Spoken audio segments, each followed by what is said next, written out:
ማንኛውም ሰው የሚኮራ ከሆነ ዱንያ ላይ ሳይዋረድ አይቀርም። አባት በልጆቹ ላይ ከኮራ በልጆቹ ይዋረዳል። በሚስቱ ላይ የሚኮራ ባል በሚስቱ ይዋረዳል። በጎረቤቶቹ ላይ የሚኮራ በጎረቤቱ ይዋረዳል።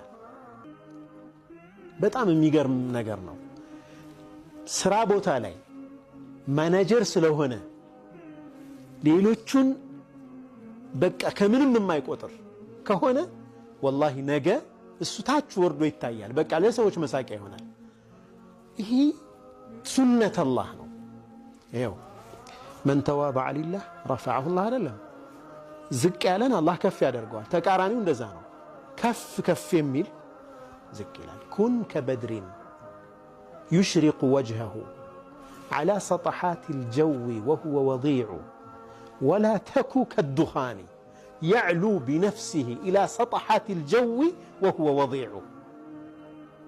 በድር ማለት የ14 ቀን ጨረቃ ነው። ይህ እንዳልመስልህ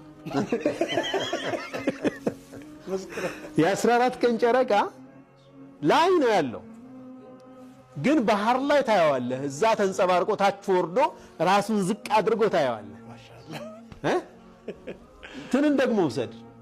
ጭስ እዚህ ሰው ጭስ እያለ ይጸየፈዋል። ወደ ላይ ግን ይወጣል። ምን ይጠቅመዋል ወደ ላይ መውጣት? አይታይም ባህር ላይ።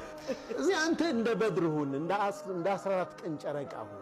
ከፍ ብለህ ዝቅ የምትል እንደ ጭስ አትሁን። ዝቅ ያልክ ሆነ ከዚህ